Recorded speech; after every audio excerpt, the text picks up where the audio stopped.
Hi, I'm Marie, and I'm 30 years old. I've been married to my husband, Sam, for 4 years. We really wanted to have kids right after we got married, but it just didn't happen for us. The doctors checked me out, and everything seemed fine, but Sam wasn't keen on getting checked himself.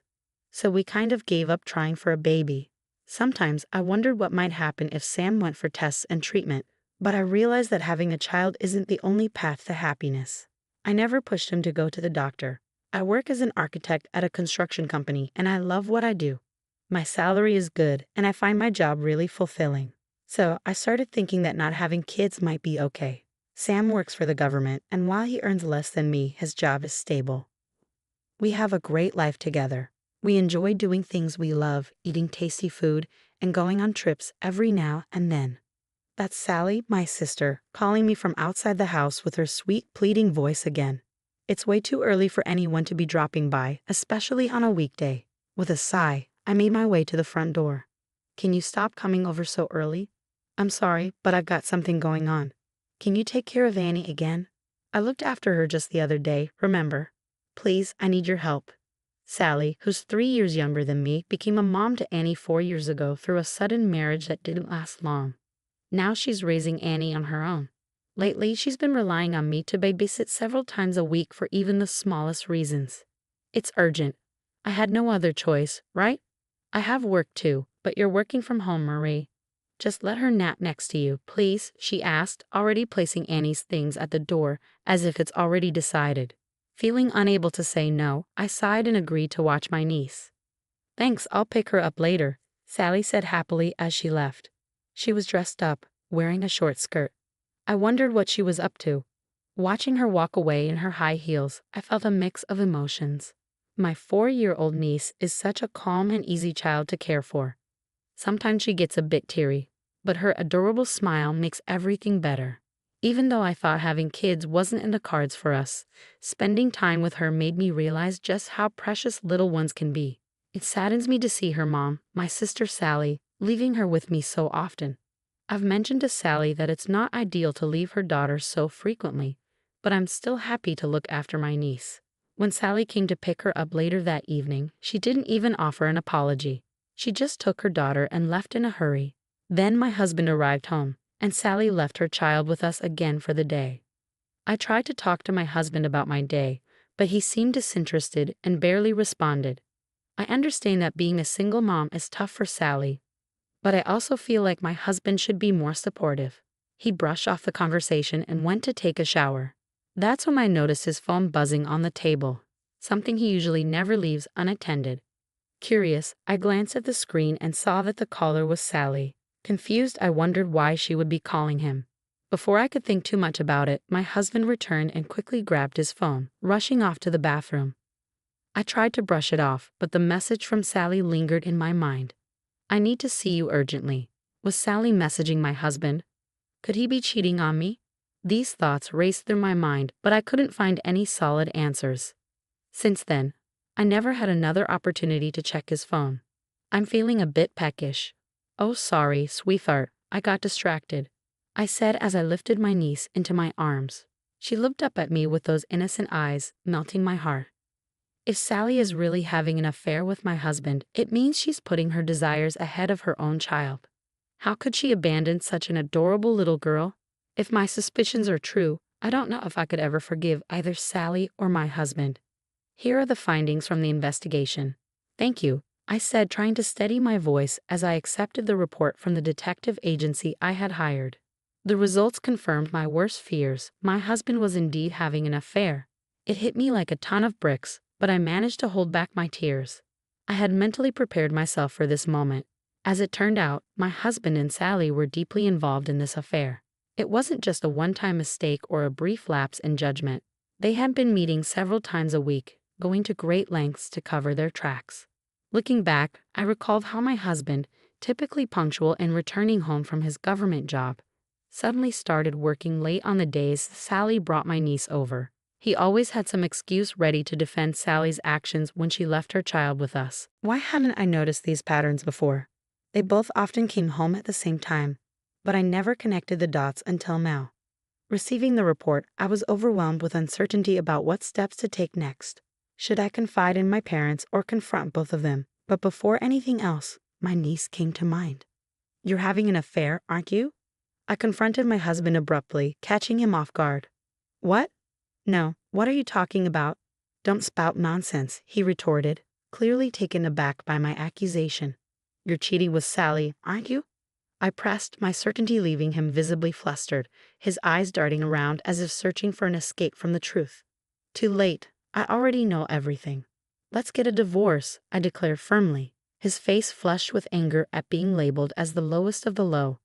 But as I confronted the reality of my husband's affair with Sally, a cold numbness overtook me. I felt indifferent, detached from the situation. Both Sally and my husband seemed despicable for their betrayal. Despite being entitled to compensation in a divorce court, I couldn't bear the thought of my niece suffering.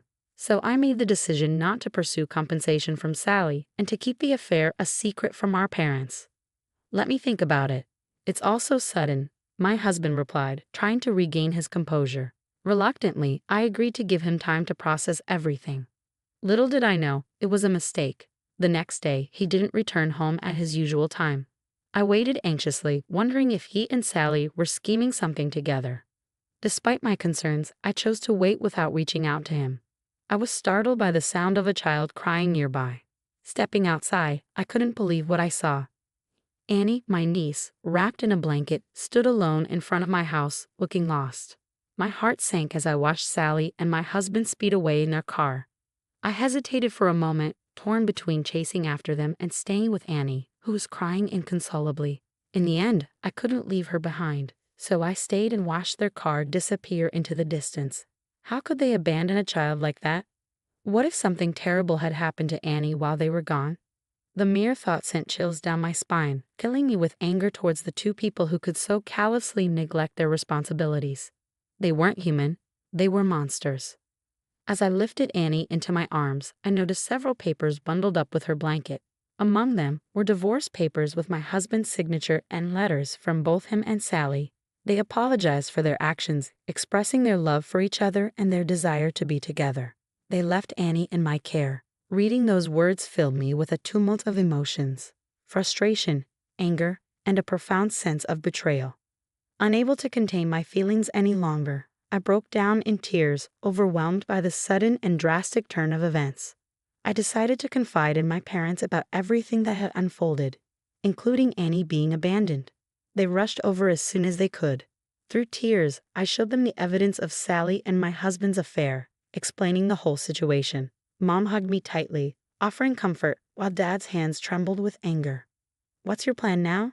Dad asked, his voice tense with emotion. "I'm filing for divorce," I replied firmly. "Good, that's the right decision. We'll need to discuss this with your husband's parents as well," Dad insisted. My parents were determined to sever ties with Sally. They made it clear that even if she sought refuge with them, they wouldn't offer any help. "Annie is our precious granddaughter. We'll take care of her," Dad declared, his gaze resting on Annie, who was peacefully sleeping. Mom's eyes were downcast, tears welling up. "No, I'll take care of her," I asserted, my decision unwavering. "You don't have to do that. Consider what they've done." "You don't owe them anything," Mom urged, concerned that I might be swayed by Sally and my husband's letters.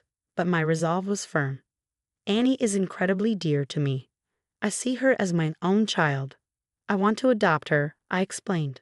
My parents seemed troubled but respected my decision. They assured me of their support and urged me to consult them whenever needed, which brought me some comfort.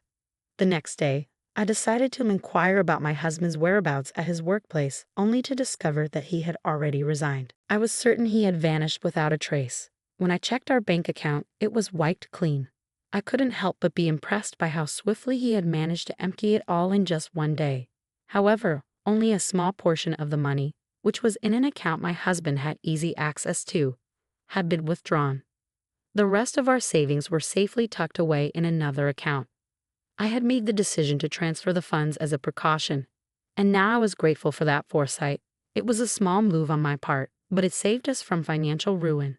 I also reached out to Sally's ex-husband, hoping he might want to be involved in his daughter's life, but he showed no interest. It pained me to think about my niece's situation, but I was determined to give her all the love and care she deserved. After finalizing my divorce, I officially adopted my niece. Together, we embarked on a fresh start in a new location. Life presented its challenges, but it was also filled with joy. My niece taught me the highs and lows of parenthood, and as the years went by, I cherished every moment, especially the day she called me Mom for the first time. Despite the hardships we faced, the love I felt for my daughter gave me strength to persevere. Balancing work and parenting, a decade flew by in the blink of an eye. Then on the day my daughter turned 14, I received an unexpected call on my cell phone. "Mom, there's a call for you," my daughter called from the other room. "Okay," I replied, glancing at the screen, which displayed only a phone number. I wondered who could be calling. Curiosity piqued, I answered, and a familiar voice greeted me from the other end. "Hi Marie, it's Sally. It's been a while." It was Sally. Even after all these years, she spoke as if nothing had changed. Her casual tone made their sudden reappearance feel surreal. "Mom, are you okay?" my daughter asked, concern evident in her voice. "Yes, I'll handle it, but you should stay back. Can you call Grandma and let her know Sally's here?" "Phil, do you understand?" I instructed my daughter, sensing the seriousness of the situation. She nodded firmly and quickly made the call to my mom. As she did, I closed the door to the living room, preparing myself for what was to come, and then opened the front door to confront Sally. "I knew you were here. This isn't acceptable. You're disturbing the neighbors," I stated firmly as I faced Sally, who stood on my doorstep. "Well, you took forever to answer the door. Isn't that right?" Sally retorted casually. "It's been too long." Behind Sally, my ex-husband stood awkwardly, a surprise I hadn't anticipated. The two of them, who I hadn't seen in a decade, looked different. My ex-husband appeared worn out, while Sally seemed to be trying to maintain a youthful appearance but instead appeared older than her years. "I'm not comfortable with this sudden visit. Please leave. I came for my daughter. Is she here?" I demanded. "Stop. You're not coming in," I interrupted firmly. "Why? She's my daughter. If you don't let us in, I'll have to call the police." "This is trespassing," Sally argued. "What?" Sally's irritation at my firm refusal was evident as she raised her voice towards the house. "Hey Annie, you're in there, right? Stop this nonsense. Why are you interfering? Do you really think you're her real mom, Marie? You're nothing but a fraud. I'm the one who carried her in my womb and gave birth to her. A real mom is obviously superior."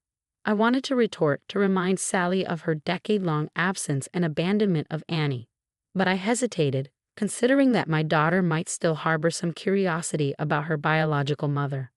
With that in mind, I found myself at a loss for words.